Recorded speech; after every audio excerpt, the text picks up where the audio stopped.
Massive Bucs trade incoming. All signs are pointing towards the Bucs making a big move, a big trade for a star player that is still looking for his home this season. The 50th anniversary of the Bucs franchise is right around the corner. Jason Licht trying to make his stamp to make this season a Super Bowl caliber run. I'm Sebastian with Bucs Digest. Welcome everybody to another episode. Make sure to subscribe, as we know that right now 95% of y'all are not currently subscribed. So just make sure to hit that bell, hit the button, and stay updated with all things Buccaneers.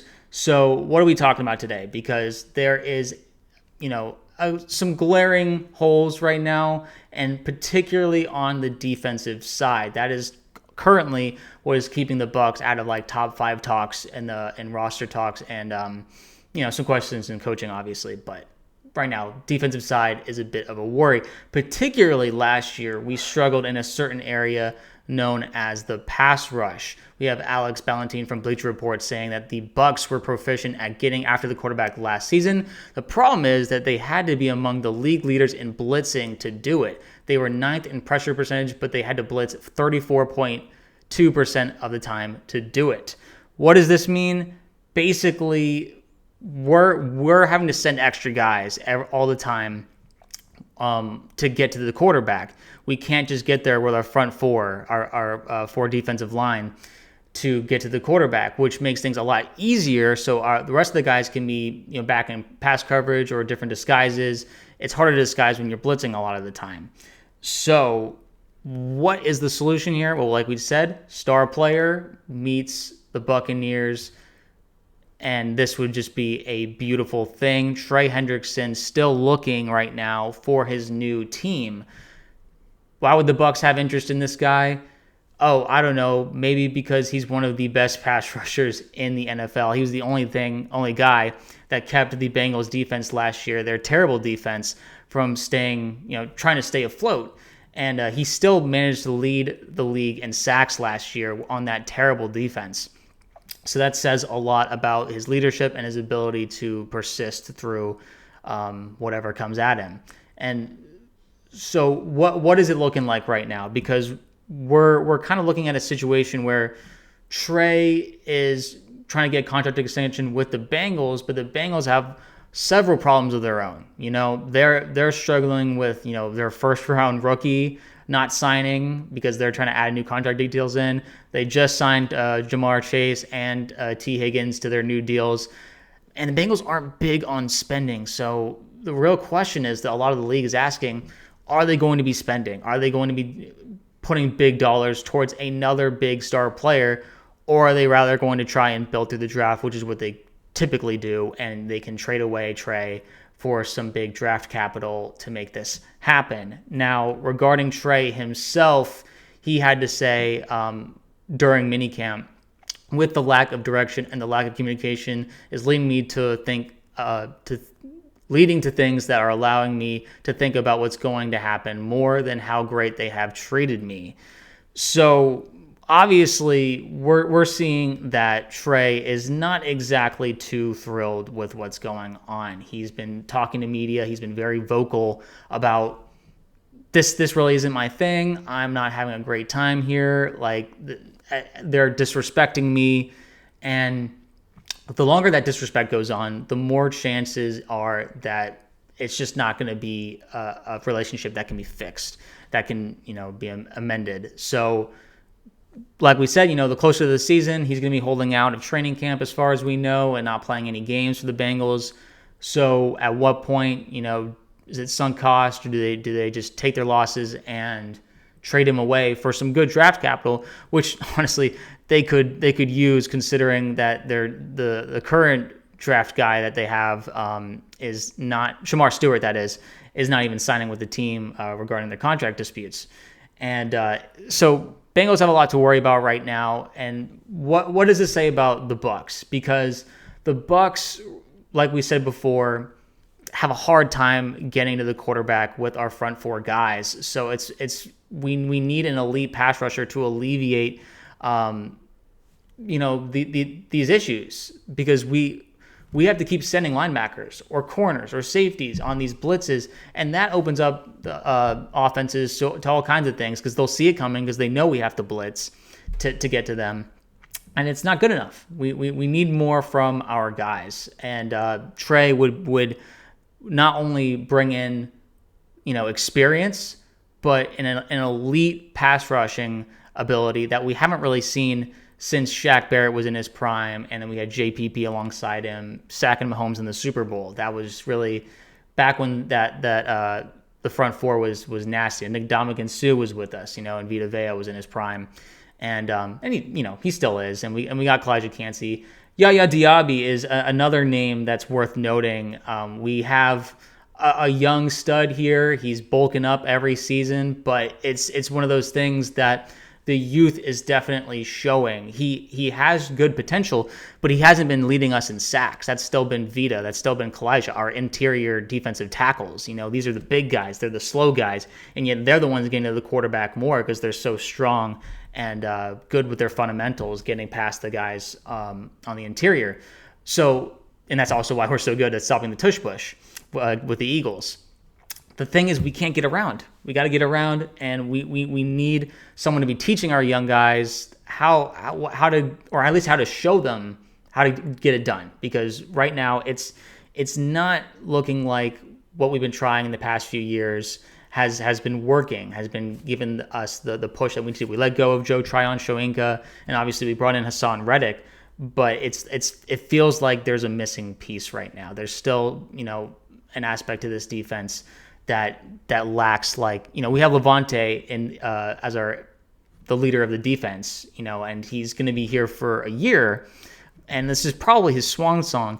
But overall, we need something. We need some star power to really push us to that next level, to make a Super Bowl push. Because right now, I don't think that this defense has what it takes to win 3 or 4 playoff games and or to get the 1 seed to only play 3 playoff games.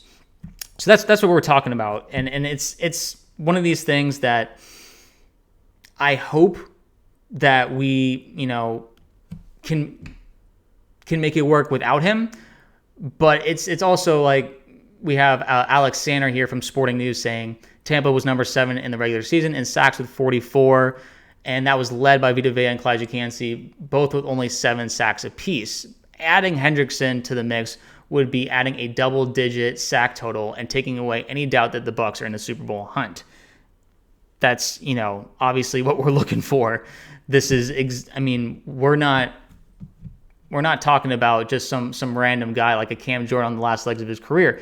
Obviously, Hendrickson is on the latter half of his career, but still he has a lot in the tank. Last year, like we said, led the league in sacks on a bad defense. So that has to account for something. He would thrive in a Todd Bowles defense because we know when Todd can rely on those front four to get after the quarterback, beautiful things can happen, including winning a Super Bowl. So what would this look like?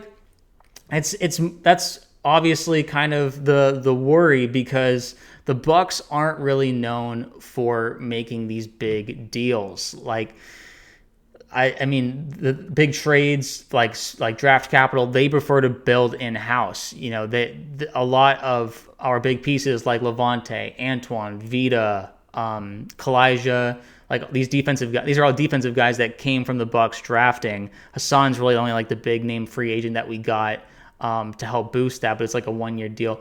I think it's more about getting a tentpole. That was more of like a flyer. Hassan's looking to like revive his career a little bit, and we need to have a guy that we know we can trust, who's like a guy who's loyal. That's what Trey is. He's been loyal to the Bengals franchise. He's only asking for an extension because he wants to stay there, and it's only getting harder for the Bengals because of the big deals that's been happening with Crosby, with TJ Watt.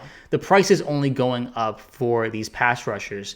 And the Bengals they're not known to be spenders. So they're going to be looking for a way out, which will be to, get at least a first-round pick. The Bucs, not their MO necessarily, but they also have to realize, hey, we're in our Super Bowl window right now. We have Lavonte David for at least 1 more year. We have Mike Evans trying to go for his 1,000-yard streaks.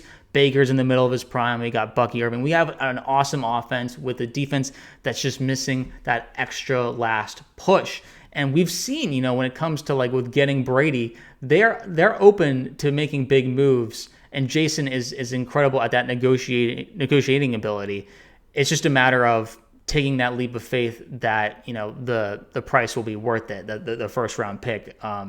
And there's no doubt in my mind that Trey would turn this defense into something special, into something just absolutely incredible. And I for one believe that there is a lot to offer this defense when it comes to just one single player.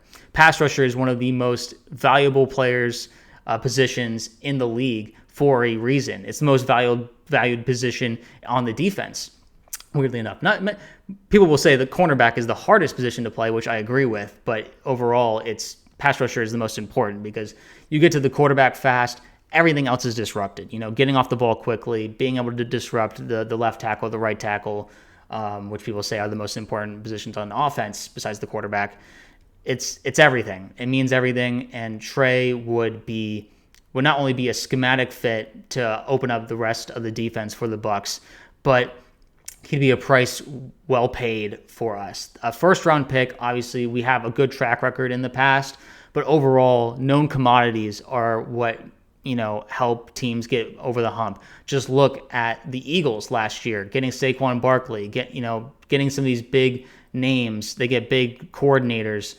Obviously Howie Roseman is the big name and GM in the game, but there's no doubt in anyone's mind, maybe some people who don't really know the Bucs very well, that Jason Licht is a top 5 GM in this league. There's a reason why people are trying to poach our coaches, poach our staff. Like they just took our assistant GM, John Spytek, to the Raiders because Tom Brady is now one of the minority owners of the Raiders. He saw that the Bucs are ran really well and know what to do, and are taking our talents to Las Vegas to help set themselves up there. So the Bucs know what they're doing, and they know the cost of winning a Super Bowl, which includes making big moves. Rams, like in 2021, when they went out and got OBJ and Von Miller to really make that extra push.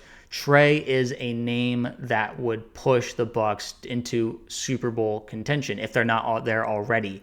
I mean, it's that the thing that makes a champion is assurances, and Trey Hendrickson is an assurance that we would all thrive from. So I think that Bucs fans look out for this, because we're looking for something that would push us to great heights. And this defense is the only worry right now. Besides Tristan Wirfs, obviously, but this is the main concern, is that can the defense hold up in these big games? And I think with this move, they would be there. They would be among the top tier contenders with the Ravens, with the Bills, with the Chiefs, all these guys, and we're gonna need it, because this season it's gonna be we got quite the schedule. So can't wait to get started on training camp this upcoming week. Stay tuned. Make sure to subscribe. We're right there. But what do you guys think about Trey Hendrickson with the Bucs? Do you like this fit? Do you like the potential of the defense? Do you think it's enough? Let us down below, and we can talk it out and see what y'all think. But until next time, stay tuned, and we will see you then. Thanks, guys.